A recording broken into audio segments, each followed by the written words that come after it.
மருத்துவர்களினுடைய கையெழுத்து தெளிவின்மை காரணமாக மருத்துவர்கள் டிஜிட்டல் மயமாக வேண்டும் அப்படின்னு சொல்லி நீதிமன்றம் உத்தரவிட்டிருக்கிறாங்க.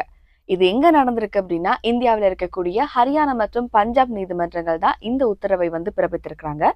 நோயாளி ஒருவருக்கு மருத்துவர் ஒருவர் வழங்கிய அந்த மருந்து சீட்டுல தெளிவின்மை காரணமாக வேற மருந்துகள் வழங்கப்பட்டு அவருக்கு ஒரு பாதிப்பு ஏற்பட்டிருக்கு. இது இப்போ வெளிச்சத்துக்கு கொண்டு வரப்பட்டிருக்கு. ஆனாலும் இது மாதிரியான பிரச்சனைகள் இருந்துட்டே தான் இருக்கு. ஆகவே இந்த பிரச்சனைகளை தவிர்க்கும் முகமாக தான் இந்திய நீதிமன்றம் இந்த உத்தரவை பிறப்பிச்சிருக்கிறாங்க.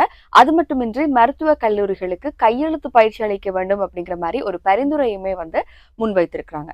இது இந்தியாவில் மட்டுமில்ல, இலங்கையிலுமே இந்த பிரச்சனைகள் நடந்துட்டு தான் இருக்கு.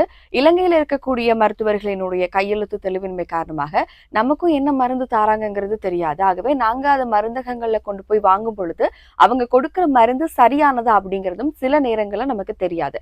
அவங்க மாறி தந்திருந்தாலும் அதை பயன்படுத்தி பின்விளைவுகள் வந்த பிறகுதான் அடடா இந்த மருந்து மாறி தந்திருக்கிறாங்களே அப்படிங்கிற மாதிரி எங்களுக்கு தெரியும். ஆகவே இந்த பிரச்சனைகள் எல்லாம் தீர்க்கும் வகையில தான் இந்திய நீதிமன்றம் மருத்துவர்கள் டிஜிட்டல் மயமாக வேண்டும், மருந்து சீட்டுகளும் அச்சிடப்பட்டு வழங்கப்பட வேண்டும் அப்படிங்கிற ஒரு சட்டத்தை கொண்டு வந்திருக்காங்க.